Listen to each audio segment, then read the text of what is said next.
It's September 1992, and George Soros stands at the edge of the financial battlefield. The British pound is faltering in the European exchange rate mechanism, and Soros is about to make a move that'll shake global markets. He'll help push sterling out of the ERM, making billions and setting off a wave of panic and opportunity. But what's really going on beneath these market tremors? Soros calls it reflexivity, and it flips the entire game of finance on its head. Everyone learns this in Economics 101. Markets move toward equilibrium, prices settle, and order prevails. But Soros throws a wrench in this tidy picture, showing why that perfect balance is a fantasy. In '92, Soros famously bet against the British pound, sensing the ERM's fragile grip. His quantum fund sold massive amounts of pounds, betting the currency would collapse, and it did. This wasn't just speculation. It was a masterclass in understanding markets as not stable entities, but ever-shifting battlegrounds full of human psychology and political pressure. Imagine equilibrium like a calm lake surface, perfectly still and mirror-like. Traditional economics treats markets like this lake, expecting things to settle and smooth out. Soros argues this is a mirage. Real markets are more like a stormy ocean, wild and restless, where the waves, the feedback loops of investors' actions and expectations, constantly disturb any calm. The big payoff? Recognizing that markets never find a permanent resting place means you embrace change, chaos, and opportunity. Instead of searching for fixed points, you learn to ride the waves of constant disequilibrium.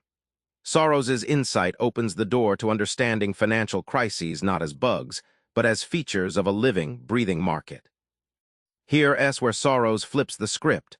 Markets don't just reflect reality, they shape it. This two-way street is what he calls reflexivity, and it can create feedback loops that spiral out of control. Take a boom in stock prices. Rising prices attract more investors. They buy not because demand grew, but because they believe prices will keep rising. This inflow pushes prices even higher, creating a feedback loop disconnected from actual fundamentals.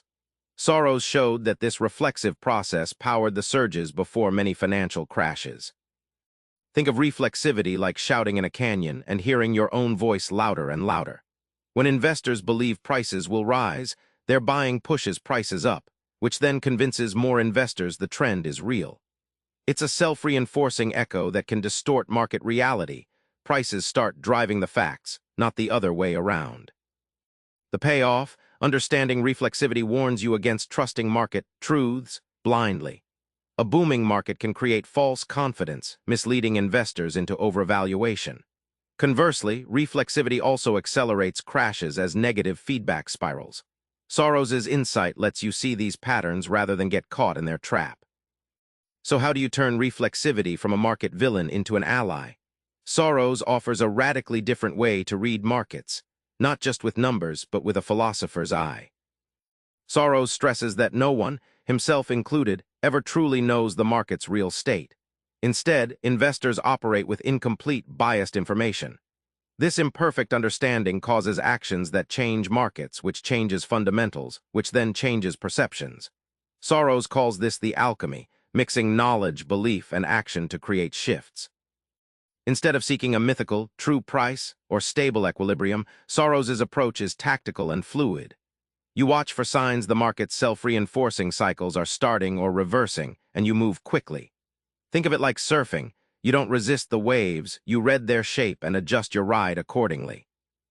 The surprising transformation. Instead of fearing chaos and uncertainty, Soros sees them as opportunities. By accepting that markets are unpredictable and influenced by human bias, you stop chasing illusions and start anticipating the stories markets tell themselves. That's the real alchemy, turning market madness into strategic insight. Remember that moment in '92 when Soros helped unseat the British pound? That was more than a fortune maker. It was a glimpse into a market alive with its own mind, shaped by beliefs and feedback. So next time you face market chaos, don't panic. Try this. Spot where investor beliefs might be driving prices beyond reality, then surf that wave instead of fighting it. Subscribe for more book summaries like this one.